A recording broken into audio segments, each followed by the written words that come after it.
নমস্কার। শুভ্র রাত্রির আরো একটি সরাসরি আয়োজনে আপনাদের প্রত্যেককে স্বাগত জানাই। আপনারা জানেন রাতের এই সময়টাতে আমরা প্রতিদিন এক একটি বিষয় নিয়ে এক একটি ভাবনা নিয়ে আপনাদের দরবারে হাজির হই। আর আমরা প্রতি রাতে এই কথাও আপনাদের বলতে চাই যে আমরা হাজির হই মানেই আমরা আপনাদের সকলকে সঙ্গে চাই। আমাদের ভাবনাগুলো যদি আপনাদের কাছে পৌঁছতে পারে এবং আপনাদের মনের কথাগুলো যদি আমরা জানতে পারি, তাহলে এই দুইয়ে মিলে আমরা সেতু পারাপার করতে পারি।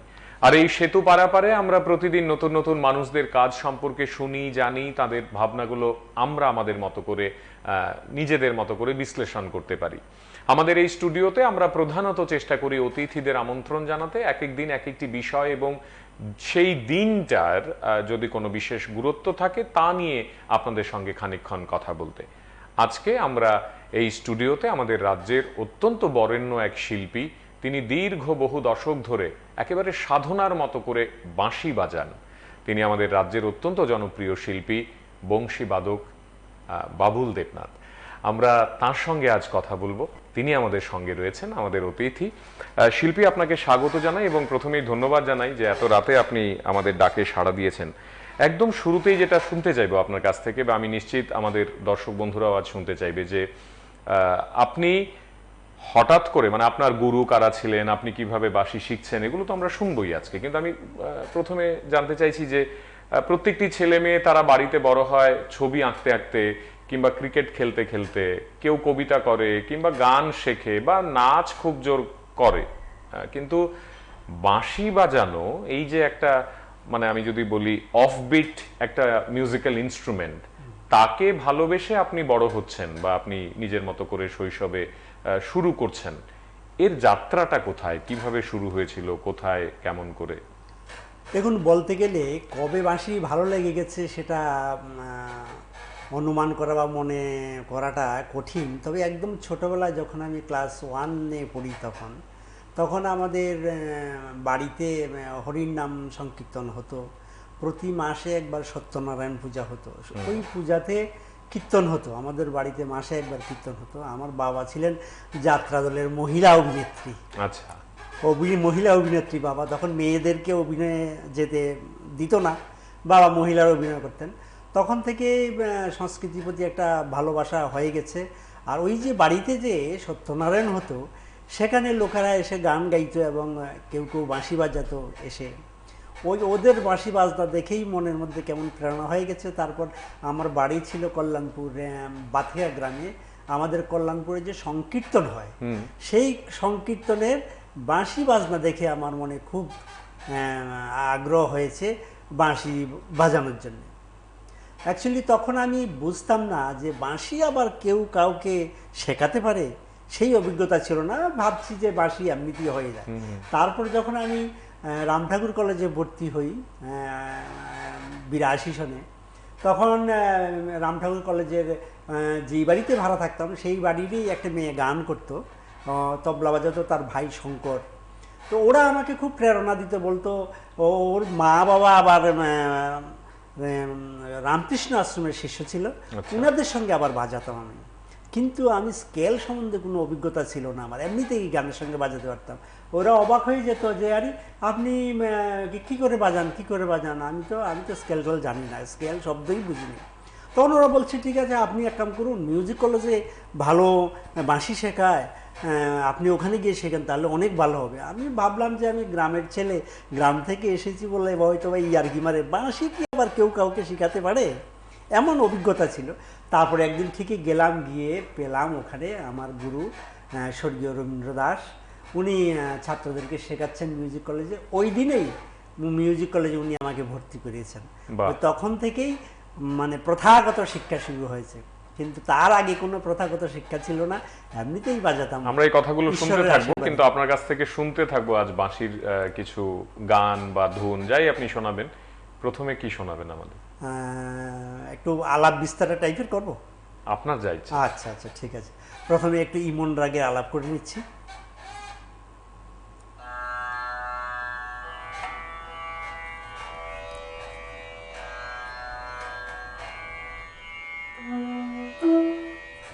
নমস্কার দর্শক বন্ধুদের, আমি বাজনা কিছু শিখিনি, আমি এখনো শিখছি, ভুল হতে পারে, ভুল হলে ক্ষমা সুন্দর দৃষ্টিতে দেখে আশীর্বাদ করবেন আগামী দিনে যেন আরও ভালোভাবে বাজাতে পারি।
আহা, অপূর্ব। এই যে আপনি আপনার গুরুর কথা বলছিলেন বা আপনি বলছিলেন আপনার শুরুটা কিভাবে, আমি যদি একটু এটাকে একটু কমানো যাবে? হ্যাঁ, আমরা যদি এই এই এই বিষয়টা জানতে চাই আপনার কাছ থেকে, যে ধরুন আপনি তো তবলাও শিখতে পারতেন, মানে যেমন অনেক ছেলেরা, আমি যদি সেই হিসেবে বলি, বা আপনি গিটার শিখতে পারতেন, আপনি গান শিখতে পারতেন, আপনার ভালো লাগা ছিল, আপনি যেটা বলছিলেন প্রেক্ষাপট হিসেবে, যে আপনার বাড়িতে নাম সংকীর্তন বা পূজার্চনা এই সব বিষয়গুলো হতো এবং আপনি বাবাকে দেখে একটি আগ্রহ পেয়েছেন। কিন্তু আমি বলছি যে অন্য বাদ্যযন্ত্র কি আপনাকে কখনো আকৃষ্ট করেনি? মানে বাঁশি আপনাকে আলাদা করে কেন আকৃষ্ট করলো? দেখুন, এটা হয়তো বা ঈশ্বরেরই ইচ্ছা ছিল যে আমি বাঁশিকে নিয়ে সাধনা করি। এটা ঠিক বলতে পারছি না, হয়তো প্রত্যেকের মনেই এমনই হয় একটা, যে বাঁশি বা অন্য বাদ্যযন্ত্র একটা নির্দিষ্ট পার্টিকুলারলি বাদ্যযন্ত্র ভালো লাগে। কিন্তু আমার কেন জানি বাঁশি ভালো লেগেছে। তার পরবর্তী সময়ে আমি দেখেছি যে যতগুলো বাদ্যযন্ত্র আছে, অন্যান্য বাদ্যযন্ত্র, সবগুলা বাদ্যযন্ত্র থেকে এই বাঁশির বাদ্যযন্ত্র আমার কাছে তার শব্দটা খুবই বেশি ভালো লাগে, এবং দেখেছি মানুষের মনকে অতি সহজে আকৃষ্ট করা যায় এই বাঁশির শব্দ দিয়ে। হয়তোবা ভগবান শ্রীকৃষ্ণ এই জন্যই উনি এই বাঁশের বাঁশি বাজিয়ে বৃন্দাবনবাসীকে মুখরিত করেছিলেন। তো বাঁশি তারপরে আমি অনুধাবন করেছি যে বাঁশি একদম একটা সস্তা বাদ্যযন্ত্র। যত বাদ্যযন্ত্র আছে সব বাদ্যযন্ত্র থেকে বাঁশি ক্রয় মূল্যের দিকে অনেক সস্তা। একটা 200 টাকা, 300 টাকা, 500 টাকা দিয়েই বাঁশি কেনা যায়। কিন্তু একটা তবলা কিনতে গেলে 8,000, হারমোনিয়াম কিনতে গেলে মিনিমাম 10,000, সেতার, সরু 10,000-এর নিচে কোনো বাদ্যযন্ত্র আজকাল মেলে না। কিন্তু বা ক্রয় তারও মূল্যের বেশি, দিকে, বা তারও বেশি। হ্যাঁ, ক্রয় মূল্যের দিকে অনেক কম এবং বাজানোর ক্ষেত্রে অনেক সহজ, যার ফলে অনেকে কারো কাছে না শিখেই অনেক কিছু বাজাতে পারে, একটা লেভেল অবধি সম্মান রাখার মতো বাজাতে পারে গুরু ছাড়াও। যদিও সঙ্গীতবিদ্যা গুরু ছাড়া হয় না। আপনার বাড়িতে মা বাবারা তানার বিষয়টিকে কিভাবে দেখেছেন? মানে আপনি ছোটবেলা থেকে হ্যাঁ, ধরুন দেখুন, বাঁশির প্রতি। বাঁশি সম্বন্ধে মানুষের অনেক ভ্রান্ত ধারণা আছে। আমার মা সবসময় আমাকে বলতো বাঁশি বাজালে নাকি দাঁত পড়ে যায়, বাঁশি বাজালে হার্টের ক্ষতি হয়, গলায় ক্যান্সার হয়, এবং গ্রামবাসীরাও এমন বলতো বাঁশি বাজানোর জন্য আমাকে বারণ করতো। এবং অনেকে বলতো যে এক মায়ের যে সন্তানরা আছে, এক মায়ের এক সন্তানের যে মারা আছে, তারা যদি খেতে বসে তাহলে বাঁশি বাজানো যাবে না। ইভেন আমি আগরতলায় কলেজ লাইফেও আমি শুধু এই কারণে 5 বার ঘর চেঞ্জ করেছি, ঘর ভাড়া চেঞ্জ করেছি, ও বাবা, শুধু এই অসুবিধার কারণে। তো এইটা সম্বন্ধে মানে ওনারা বলতেন স্পষ্ট এই কথা যে এটা করা যাবে না। হ্যাঁ, এটা করা যাবে না, করলে ভালো না, করলে নানা রকম কুসংস্কার আছে। কিন্তু তার জন্য আমি অনেক মহাপুরুষদের সঙ্গে সৌভাগ্য হয়েছে, ওনাদের সঙ্গে যুক্তি চেয়েছি, কিন্তু কেউ সঠিক উত্তর দিতে পারেনি এমন কোনো কারণ আছে কিনা। পরন্তু আমাকে অনেকে বলেছেন, আমি নিজেও অনুধাবন করেছি, যে বাঁশি বাজালে অনুলোম বিলোম কপালভাতি যে প্রাণায়াম আছে তা করলে যা যা উপকার হয়, বাঁশি বাজালে তা উপকার হয়। আমি কয়েকটা ইয়েতে পড়েছি, আমার গুরুজি পণ্ডিত হরিপ্রসাদ চৌরাশিয়া বা রুনু মজুমদার বা আরও অন্যান্য যারা গুরুরা আছেন ওনাদের কাছেও শুনেছি এবং নিজেও অনুধাবন করেছি। বাঁশি বাজালে, যারা বাঁশি বাজায় তারা তাদের পেটের রোগ, হার্টের রোগ এবং মাথার রোগ হওয়ার সম্ভাবনা কম থাকে। ছোট শিশুরা আপনি যারা, নিজে ফল পেয়েছেন? মানে হ্যাঁ, সত্যি কি একদম এগুলো একদম তাই? ফল পেয়েছি। আমি কেমন ফল পেয়েছি দেখুন, আমার একবার হার্নিয়ার অপারেশন হয়েছিল। তখন আমাকে কেমন ফিল করছেন অপারেশনের পরে, ওরা বলছে আমার তো কোনো অনুভূতি হয় না, কোনো দুর্বলতাই বুঝিনি, আমার কোনো কিছু বুঝিনি। ওরা পরীক্ষা করে দেখেছে, আরে আপনার হার্টের এত পাওয়ার কেন, এত ভালো কেন?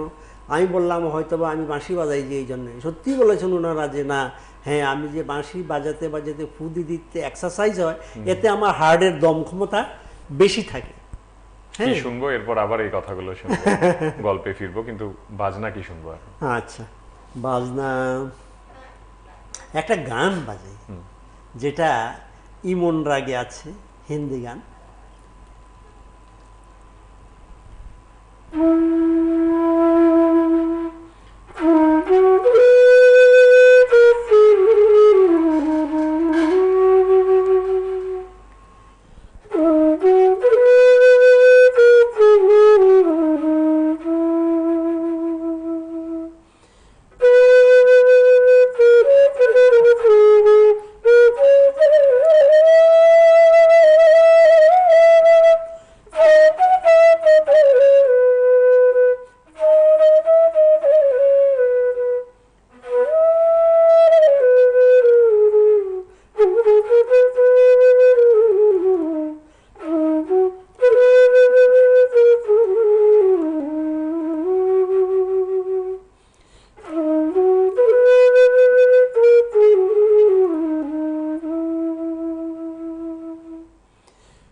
আরেকটা বিষয় বাবুল বাবু, আপনি যদি আমাদেরকে একটু বলেন যে এই যে আপনি মানে বাঁশি বাজানোর মধ্যে ঢুকে গেছেন, বাঁশি বাজাচ্ছেন, আপনি বলছেন যে কুসংস্কার, তারপর আগরতলা শহরের অবস্থা, আপনি সেই সময়কার কথা এবং আজকের কথা মানে বাঁশি বাদ্যযন্ত্রটিকে যদি আমরা ধরি, তাহলে আপনি যে সময়টা মিউজিক কলেজে বাঁশি শিখছেন, আগরতলায় 4-5টা বাড়ি বদল করে করে থাকছেন এবং নিজের মতো করে নিজে প্রত্যেকদিন রেওয়াজ করছেন বা এই বিষয়গুলো নিয়ে আপনি তালিম দিচ্ছেন, গুরুদের কাছে যাচ্ছেন, আর আজকের তারিখে দাঁড়িয়ে 2024 সাল, আপনি কতটা ফারাক অনুভব করেন, মানে কতটা তফাৎ হয়েছে এই বাদ্যযন্ত্রের গ্রহণযোগ্যতায়? গ্রহণযোগ্যতা আজকাল মিডিয়ার দৌলতে মানুষের কাছে এই গ্রহণযোগ্যতাটা অনেকটা বেড়ে গেছে।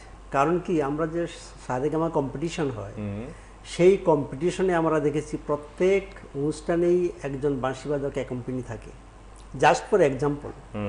তাছাড়াও আগে স্বর্গীয় পান্নালাল ঘোষ মহাশয়, উনি আমরা একবার একটু দেখে নিই, বন্ধু আছেন বোধহয় সঙ্গে। কে আছেন? নমস্কার। আমি প্রথমে শিল্পীকে ধন্যবাদ জানাই। উনি এত কষ্ট করে ওনার যে জীবনীটা শুনলাম, যে মানুষ মানে ঘর পাল্টানো হয়েছে অনেকবার। তো আমিও মানে সঙ্গীত জগতের পরিবারের লোক, তো সেই কারণে বলছি, দেখবেন যন্ত্র সঙ্গীতের সঙ্গে যখন অনেক কিছু ইনস্ট্রুমেন্ট বাজানো হয়, তখন দেখবেন একটা সময় কিন্তু তারা একটু অফ হয়ে যায়, তখন বাঁশিটাই কিন্তু চলে আসে, এবং তখন বাঁশিটা যে গানের যে সুরটা, এটা থেকেই কি মধুর সুর, এটা ভাবা যায় না।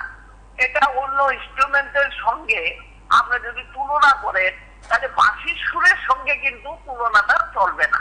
কারণ আপনি দেখবেন কিকার থাকবে, অনেক কিছু থাকবে, অনেক ইনস্ট্রুমেন্ট নিয়ে আমাদের রাজ্যের শিল্পীরাও সঙ্গীত পরিবেশন করতেন, বহিরাজ্যেরও তারা আছে, কিন্তু যখন বাঁশিটা বাজানো হয় না, তখন কিন্তু বাঁশিটার সুরটাই আলাদা হয়ে যায় গানের সুরের। কারণ গানটা যিনি যে শিল্পী গাইছেন, সেই গানটার সুরটা উনি বাঁশিটা বাজাচ্ছেন, উনি তো আর অন্য সুরটা অন্য গান করছেন না, গানটাই গান করছেন।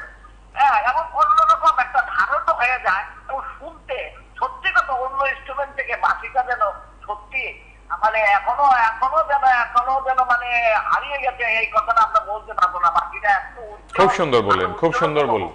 অনেক ধন্যবাদ, অনেক ধন্যবাদ। সঙ্গে থাকুন এবং ঠিক এইভাবেই আপনারা আমাদেরকে বলুন আপনাদের মনের কথাগুলো, আপনারা কি ভাবছেন বিষয়গুলো নিয়ে আমাদের সঙ্গে ভাগ করুন। হ্যাঁ, আপনি যেটা বলছেন। হ্যাঁ, উনি যেটা বলেছেন সত্যি কথা।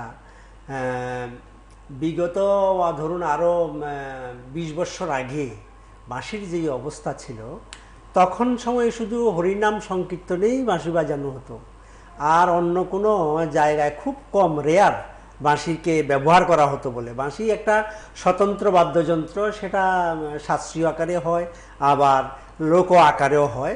কিন্তু শাস্ত্রীয় আকারে এই বাঁশিকে প্রথম রূপদান করেছেন স্বর্গীয় পান্নালাল ঘোষ মহাশয়।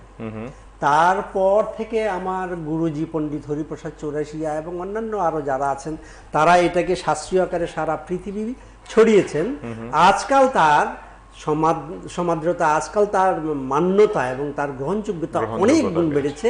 যেটা তুমি বলেছিলে যে আগের অবস্থা থেকে এখনের অবস্থা, এখন অনেক মান্যতা বেড়েছে, অনেক গ্রহণযোগ্যতা বেড়েছে। শিল্পী আরেকজন বন্ধু আছেন আমাদের সঙ্গে, একটু কথা বলার চেষ্টা করি। কে আছেন? নমস্কার।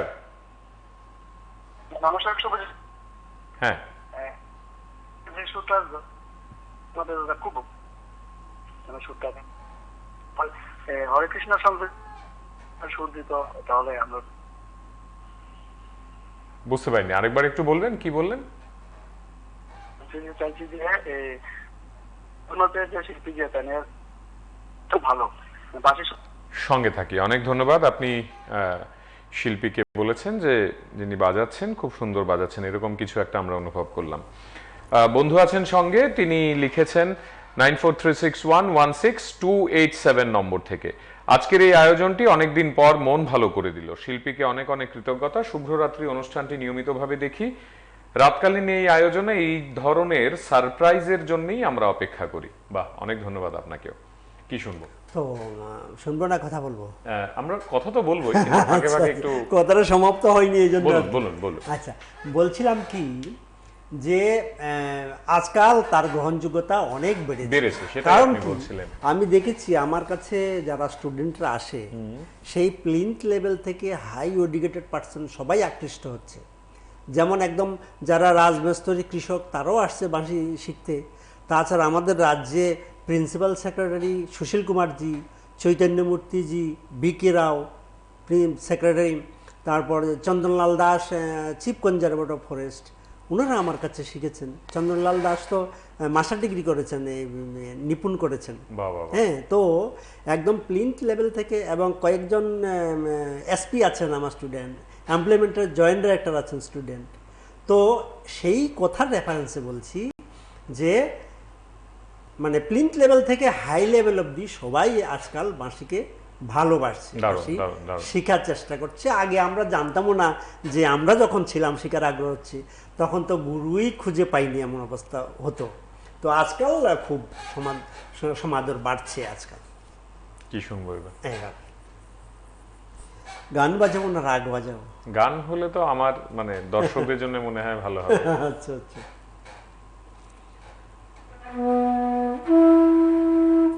একটি পুরানো গান, সুন্দরী গো দোহাই তোমার মান করো না, এই গানটা।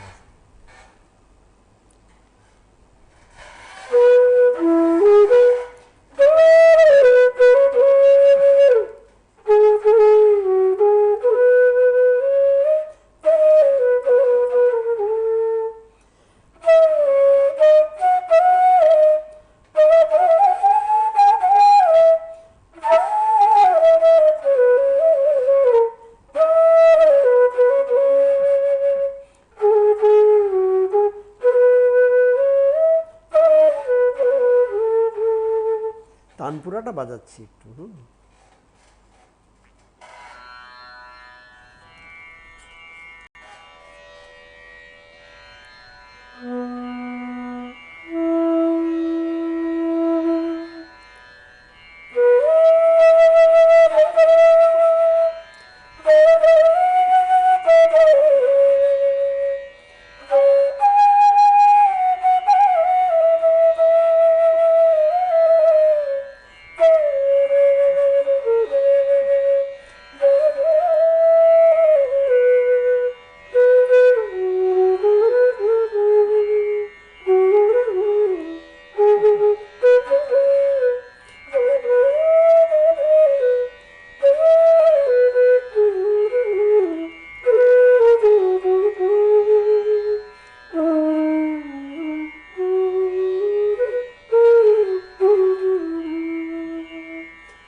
এই যে আপনি দুবার এই নিয়ে নাম উচ্চারণ করলেন তার, আমাদের দেশ তথা পৃথিবীর কিংবদন্তি শিল্পী পণ্ডিত হরিপ্রসাদ চৌনাসিয়া, আপনি তার সান্নিধ্য লাভ করেছেন এবং তার কাছে বাঁশি শিখেছেন।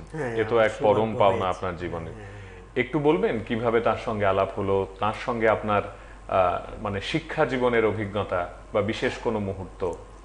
বিশেষ কোনো মুহূর্ত হচ্ছে, আমি একবার নাটকে মিউজিক করার জন্য, না প্রথমে শুনি যে আলাপ হলো কিভাবে। না ও বলছি, একবার নাটকে মিউজিক করার জন্য আমি খোয়াইতে গেছিলাম। আচ্ছা। খোয়াইতে যাওয়ার পর তখন একজন লাইটম্যান উনি আমাকে একটা ক্যাসেট দিল। এখন ওইখানে একটা আনন্দঘন মুহূর্ত ছিল, সেই মুহূর্তে আমি দেশ রাগ বাজিয়েছিলাম, আর এই গুরুজির দেশ রাগের ক্যাসেট ছিল ওনার কাছে। উনি আমার বাজনায় মানে প্লিজড হয়ে আমাকে আসার সময় এই ক্যাসেটটা আমাকে উপহার করলেন। উপহার করে ক্যাসেটটা ঘরে এনে দেখলাম যে বাঁশির রাগ এমন এমন পণ্ডিত হরিপ্রসাদ চৌরাসিয়া, ওনার বাঁশিটা শুনলাম, শুনে তো খুবই ভালো লাগলো। তখন আমার মনে আকৃষ্ট হয়েছে যে আমি ওনার কাছ থেকে তালিম নেব, কিন্তু কি করে নেব, আর তো ওনার তো আর সন্ধান পাই না। এটা কোন সাল, মানে কোন সময়ের কথা বলছেন? এটা হয়তো 84-85 এমন সন হবে। তখন অনেক দোকানে গেলাম, কোথাও বাঁশির ক্যাসেট পাওয়া যায় না। তবে এমন করতে করতে করতে করতে একবার আমি কলকাতাতে প্রোগ্রামে গেছি, তখন ওখানে মিউজিকের ক্যাসেট খুঁজেছি, খুঁজতে খুঁজতে একটা ক্যাসেট পেলাম। পেয়ে ওটাতে দেখা গেল ওনার ঠিকানা ঠিকানা সব কিছু আছে। তার 6 মাসের মধ্যেই ওনার এই ঠিকানায় আমি বোম্বে গেছি, গিয়ে ওনার বাড়ি বের করলাম, বের করে ওখানে রইলাম, গিয়ে দেখলাম ওনার সম্পূর্ণ কর্মযোগ্য বাঁশি সম্বন্ধে, সেখানে গ্রুপ দিয়ে থেকে যেভাবে শিক্ষা হয় সারা পৃথিবী থেকে স্টুডেন্টরা এসে শিখে। সে তো অনুভূতি সাংঘাতিক, মানে মনে হচ্ছিল যে আমি ভগবানকে পেয়েছি। যার বাজনা শুনতাম ক্যাসেটের মাধ্যমে, আজকে ওনাকে আমি সামনে পেয়েছি, সেটা যে কত বড় অনুভূতি সেটা আর বলার অপেক্ষা রাখে না। তারপর ওখানে 5 দিন থেকে ওনার এখানে তালিম নিলাম, তালিম নিয়ে তারপর আমি ভুবনেশ্বরের গুরুকুলে প্রত্যেক বছর যেতাম। এমন করে 5 বছর ওনার কাছে তালিম নিয়েছি, এখনও শিখছি, ওনার ক্যাসেট শুনে শুনে শিখছি। করোনা শুরু হওয়ার পরে আর যাওয়া হয়নি, যাওয়া বন্ধ হয়ে গেছে। তার আগ অবধি 5 বছর ওনার তালিম নিয়েছি সরাসরি একদম। অপূর্ব। হ্যাঁ, বৎসরে 3বার 4বার যেতাম অফিসের ছুটি নিয়ে, গিয়ে 1 মাস থেকে গ্রুপ দিয়ে থেকে শিখতাম। এবং ওনার শিক্ষা সম্বন্ধে মানে সারা ভারতবর্ষে ওনারই স্টুডেন্ট সবচেয়ে বেশি। তার একমাত্র কারণ ওনার শিক্ষা পদ্ধতি এত ভালো, এখন অকৃপণভাবে দান করে শিষ্যদের। এবং উনি ভুবনেশ্বর গুরুকুল সৃষ্টি করেছেন, সেখানে সারা ভারতবর্ষ থেকে স্টুডেন্ট, সারা পৃথিবী থেকে স্টুডেন্ট এসে শিখে, 1 পয়সা ফিস রাখে না উনি, বিনামূল্যে উনি শেখান ভুবনেশ্বরে গুরুকুলে। তো এই বাঁশির উপর মানে উন্নতির জন্য উনি কাজ করছেন। কি শুনুন,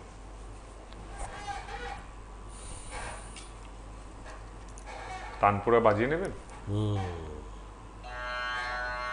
আজকাল শ্রীকৃষ্ণ ধুন একটা, সেটাও ইমন রাগের উপরে, এটা খুব প্রচলন, একটু বাজিয়ে দেওয়ার চেষ্টা করছি।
একটু কথা বলার চেষ্টা করি। কে আছেন? নমস্কার।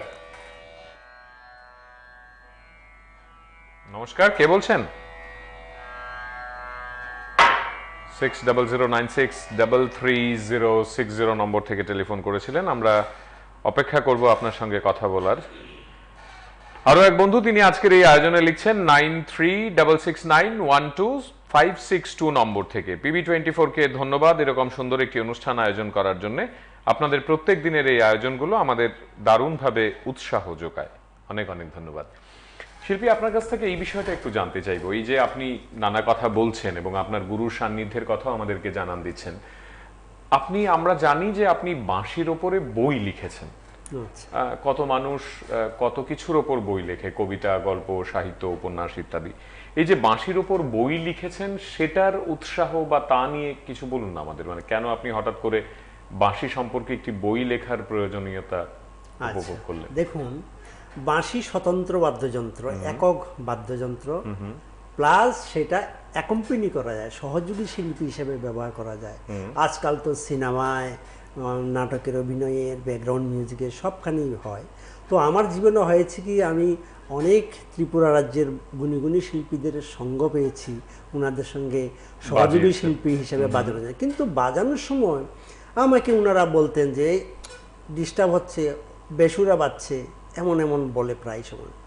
তো আমি তো বাজার থেকে বাঁশি নিয়ে সেই বাঁশিগুলা বাজাই, কিন্তু আমি রিচার্জ করে পাচ্ছি না যে কেন আমাকে এমন বলছে। তারপর ঘরে এসে চিন্তা করি, হারমোনিয়ামের সঙ্গে মেলাই, দেখি যে না কোনো কোনো সুর বেসুরা হয়।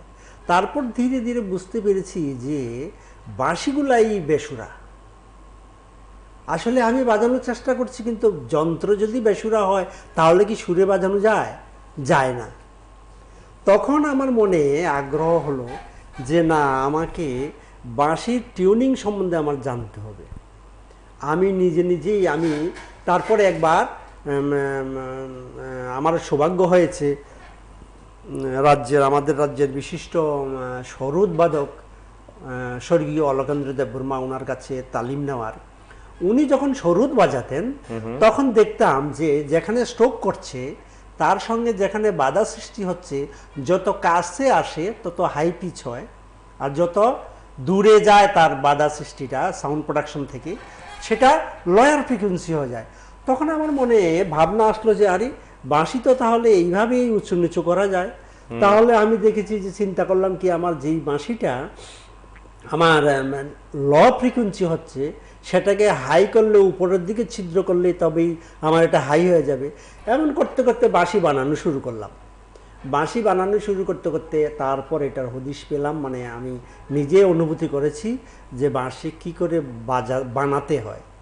আর সেই বানানোর থেকে আমি দেখেছি, যেখানে আমি বাঁশি বাজাতে যাই বা সংকীর্তনে, হরিনাম কীর্তনে বাজাতে যাই, তখন দেখি যে ওনাদের বাঁশিগুলো সঠিক নয়। তার মানে আমরা বাঁশির কারণে, যন্ত্রের কারণে আমরা বেসুরা বাজাচ্ছি। সেই যন্ত্রণায় আমি নিজে বাঁশি বানানোর চেষ্টা করেছি, এবং চেষ্টা করতে করতে আজকাল আমার বাঁশি বিদেশেও যাচ্ছে। আমার বাঁশি ভুবনেশ্বরে, কলকাতা। কতটা সময় লাগে এই যে আপনি এক একটা বাঁশি মানে তৈরি যেটা করেন? বলছি যে বাঁশি বানানোর ক্ষেত্রে কেন আমি বইটা রচনা করেছি, আমি নিজেও ফিল করেছি যে বাঁশির অভাবে আমরা কিভাবে বাজাতে পারি না। যারা হরিনাম সংকীর্তনে বাঁশি বাজায়, যেটা বেশি বহুল প্রচলিত যে শুধু কীর্তনেই বাঁশি হয়, কিন্তু অন্য জায়গাতে বাঁশি বাজাতে গেলেই বাঁশির জন্য শিল্পীরা বেসুরা বাজায়। তখন যারা গায়ক বা শিল্পী, অন্যান্য শিল্পীরা, তারা মনে করে থাক বেসুরা বাজান থেকে না থাকাই ভালো। এমন করতে করতে বাঁশিটাকে টোটালি অ্যাকম্পানি থেকে সরিয়ে দেওয়া হয়েছে। এমন সময়ে সেই মুহূর্তেই আমি বুঝেছি যে বাঁশিটাকে ডেভেলপ করতে হবে। সেই ডেভেলপ করার জন্যেই আমি নিজে নিজে রিসার্চ করে বাঁশি বানানো শিখেছি, এবং ভেবেছি আমি যেটা উপভোগ করেছি, যেই যন্ত্রণা সহ্য করেছি, পরবর্তী জেনারেশন যেন সেই যন্ত্রণা সহ্য করতে না পারে, তার জন্য আমি বাঁশি। কিন্তু এখানে যে বিষয়টা বাবুল বাবু আসে যে বাঁশি তো ছিলই, বা বাঁশি তো আছেই, বাঁশি তো সারা দেশ জুড়ে আদি কাল থেকে বাঁশি আছে। সঠিক বাঁশি পাওয়া যায় খুব মুশকিল। কারণ কি, বাঁশি বানাতে গেলে আগে বাঁশি বাদক হতে হয়। সে সুর বুঝতে হবে যে সা থেকে রে ডিফারেন্স কত, রে থেকে গা মা পা, সেটা বুঝতে হবে। আগে ভালো বাঁশির প্লেয়ার হতে হবে, বাঁশি বাদক হতে হবে, তারপর সেই বাঁশি বানাতে পারবে। কিন্তু যারা বাঁশি বানায় তারা আগে বাঁশি বাদক নয়, বাঁশি বাদক ভালো নয়, তারা এমনিতেই বানায়। যার ফলে বাঁশির এই দিকটার কারণে বাঁশির সাবজেক্টটা উন্নতি হচ্ছে না। এইটা চিন্তা করে আমি রিসার্চ করে এই বাঁশি কীভাবে বানাতে হয়, কিভাবে বাজাতে হয়, তার জন্য আমি বই রচনা করেছি। এবং পণ্ডিত হরিপ্রসাদ চৌরাশিয়াজি, রুনু মজুমদার, ওনারা আমাকে সার্টিফিকেট দিয়েছেন ওই বইতে ছাপানোর জন্য। ওনাদেরকেও আমি, অনেক বড় বড় শিল্পীদেরকে মানে আমার বাঁশি দেওয়ার সৌভাগ্য হয়েছে, এবং ওনারা ওনাদের ছাত্রদের জন্য আমার কাছ থেকে বাঁশি নেন, এখনও নিচ্ছেন। এই জন্যই বাঁশিটা রচনা করা অপূর্ব। এবং আমার ওই বইতে এমন কতগুলো জিনিস আছে, যেমন আমরা যারা শাস্ত্রীয় সঙ্গীতের বিশাল সমুদ্র, এটা মনে রাখার জন্য ভীষণ অসুবিধা যে কোন কোন রাগ কি, আরোহ অবরোহ, তার চলন কিভাবে হয়। আমি এটাকে রিসার্চ করেছি যে একটা রাগ যদি আমি শিখি, একটা রাগ থেকে আরও 10টা রাগ শেখানো যায়, মনে রাখা যায়। জাস্ট ফর এক্সাম্পল বলছি, আমি যদি ভোপালি রাগ জানি, কি করে আমি মনে রাখবো? আমরা ছাত্রদেরকে বলবো ভূপালির আগে মানি নেই মানে টাকা নেই, টাকা ইংরেজি হচ্ছে মানি, মানি নেই মানে মা এবং নি নেই। তাহলে ভূপালির আগের আনুয়াবুরু আমি শিখে গেলাম। এবার ভূপালির আগের আমি যদি কোমল রে করি তাহলে জয়ত্রাগ হয়ে যায়। ভূপালির আগের রে এবং গা কোমল করলে শিবরঞ্জনী রাগ। ভূপালির আগের রে এবং গা দুইটা কোমল করলে ভূপালটরি রাগ। ভূপালির আগের রে এবং ধা কোমল করলে বিভাস রাগ। ভূপালির আগের গা বাদ দিয়ে যদি আমি মা ইউজ করি দুর্গা রাগ। ভূপালির আগের ধা বাদ দিয়ে নি ইউজ করলে হংসধ্বনি রাগ। এইভাবে অনেকগুলি রাগ আমি একটা রাগকে নির্দিষ্ট করে এই রাগগুলা থেকে আরও অন্যান্য রাগগুলা কি করে মনে রাখা যায় এইগুলো আমি বইতে লিখেছি ছাত্রদের সুবিধার্থে, যাতে অতি সহজে রাগ মনে রাখা যায়। খুব সুন্দর, খুব সুন্দর।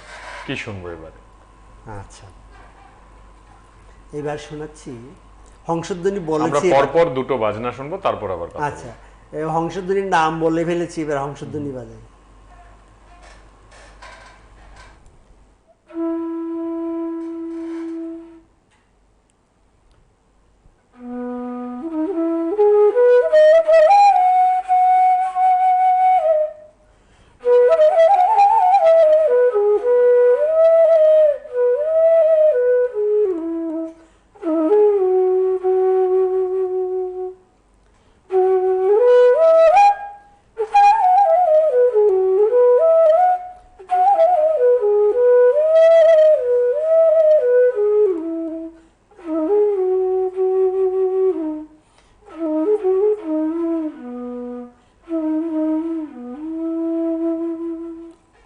তানপুরাটা দিয়েছিলি।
দর্শকরা শুনছেন আমি নিশ্চিত। এরপর কি শুনবো? কথা না বাড়িয়ে পরপর বাজনায় যেতে চাই।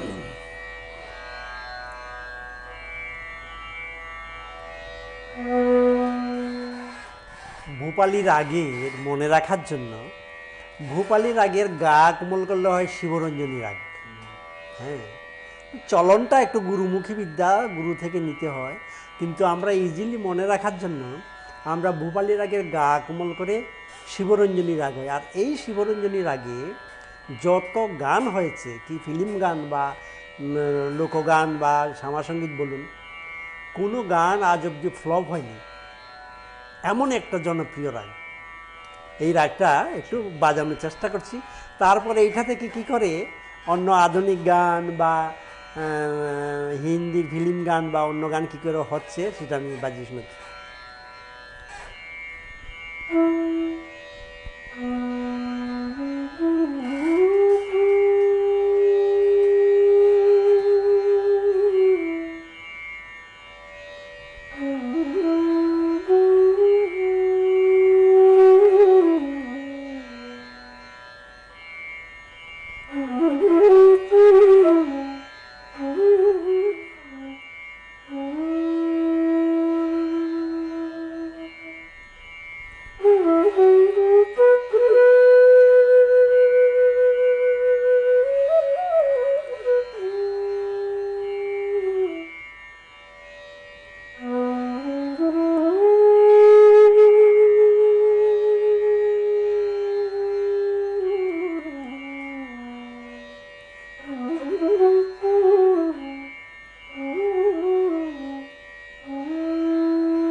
স্কেলটা চেঞ্জ করে একটু গান বাজানোর চেষ্টা করছি।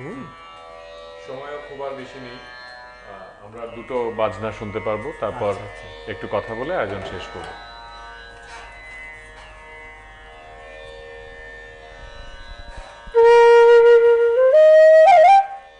একটা ভীষণ বিখ্যাত হিরো সিনেমার টিউন,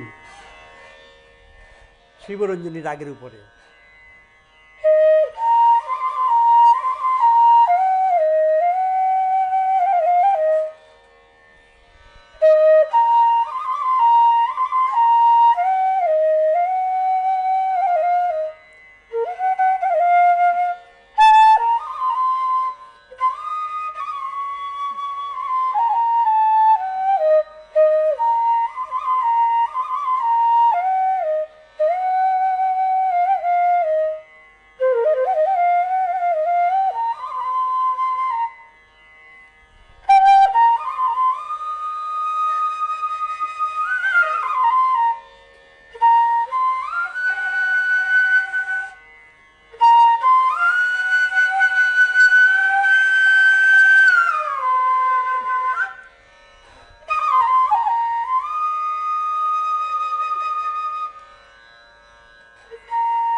কি সুন্দর, কি সুন্দর। আমরা অনুষ্ঠান শেষ করব, তবে তার আগে আমি জানি অনেক কথা বাকি, এবং আমরা চাইবো আপনি মাঝে মাঝেই আমাদের ডাকে সাড়া দিয়ে একদম আসুন, সেরকম। তাহলে দর্শকরা আপনার নিয়মিতভাবে এই বাজনাগুলো শুনতে পারবেন। আপনি কি ভাবছেন, কি স্বপ্ন দেখছেন বাঁশিকে নিয়ে? আর শিল্পী বাবুল দেবনাথের আগামী, আমি যদি বলি 5 বছর 10 বছর পর, তিনি বাঁশিকে নিয়ে কি স্বপ্ন দেখেন? বাঁশিকে নিয়ে আমি, আমাদের তো এক সময় না এক সময় আমাদের যেতে হবে এই পৃথিবীর মোহমায়া ত্যাগ করে। তো আমার মনে হচ্ছে যে এখন যদি পরবর্তী যে জেনারেশন, তারা যদি বাঁশি শেখার আগ্রহ প্রকাশ করে, আমার গুরুদের কাছ থেকে আমি যেইটুকু শিখেছি, কিছু শিখতে পারিনি, যৎসামান্য শিখেছি, সেটা যদি পরবর্তী জেনারেশনেরকে আমি দিতে পারি, যেটা আমি যখন শিখছিলাম তখন আমি গুরু পাচ্ছিলাম না, অনেক পরে পেয়েছি, কিন্তু এই বর্তমান জেনারেশন আমি যতটুকু শিখেছি সেইটুকুর কিছু অংশ যদি ওদেরকে দিয়ে কি যেতে সুন্দর পারি, বললেন। তাহলে আমার বাঁশি বাজনার সার্থকতা হবে। আমি চাইছি যে আগামী প্রজন্মের তারা এই বাঁশিকে আরও দূর, আমার থেকে আরও ভালো বাজাক, এই মানসিকতাই আমার মনে জাগছে। এই জন্যে আমি শেখানো শুরু করেছি, এবং আমি যে বাঁশ বাগান করেছি, যেটা বাঁশ পাওয়া যায় না, এই পাওয়ার মানে যন্ত্রণায় নিজে বাগান করেছি। এখন আর বাঁশিরও অভাব হবে না। যারা স্টুডেন্টরা, আমাদের সময় মনে হচ্ছিল যে আমি 10 বছর বাজিয়ে আমি স্কেলের বাঁশি পাইনি, আমার গুরুজিও আমাকে এনে দিতে পারেনি কোথাও থেকে। স্কেলের একটা, যেটা প্রত্যেকটা বাদ্যযন্ত্রের একটা নির্দিষ্ট স্কেল থাকে, যেমন সেতার সরু সি, সি শার্প, হ্যাঁ, ভাইলিন ডি স্কেল, বাঁশি ই স্কেল। বাঁশি হচ্ছে ই স্কেলে তার শুনতে শ্রুতি মধুরতা থাকে। 10 বছর বাঁশি বাজিয়ে আমি স্কেলের একটা বাঁশি পাইনি। এখন আপনার নিজেরই এখন আমি তো নিজে বানাচ্ছি এবং আমার স্টুডেন্টদেরকে দিচ্ছি, বাইরেও পাঠাচ্ছি। তো আমি চাইছি যে এই যন্ত্রণা আমি ভোগ করেছি, খুব সুন্দর সেটা যেন বললেন, খুব সুন্দর আর বললেন। পরবর্তী জেনারেশন ভোগ না করে, এবং ওরা যেন আরো ভালো শিখতে পারে এই সাবজেক্টকে। আজকের আয়োজনের শেষ কি শুনবো? সময় একদম নেই আর। আজকের আয়োজনের শেষ বাজনা একটু পাহাড়ি সুর শোনাই। প্লিজ।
আপনাকে অনেক অনেক অনেক ধন্যবাদ শিল্পী, এবং আমরা নিশ্চিত আপনার সঙ্গে আরো কথা হতে থাকবে। আমরা এই অনুষ্ঠানে আপনাকে ডাকবো এবং আপনি আমাদের ডাকে সাড়া দেবেন। অনেক কৃতজ্ঞতা। আপনারা যারা এতক্ষণ আমাদের সঙ্গে ছিলেন, আপনাদের সকলকে ধন্যবাদ জানাই। আগামীকাল নতুন কোনো বিষয়, নতুন কোনো ভাবনা স্টুডিওতে আমরা চাইবো কেউ আসুন, এবং আপনারাও নিশ্চিত অপেক্ষা করবেন কে আছেন তার জন্য। আজ এই পর্যন্তই। শুভরাত্রি।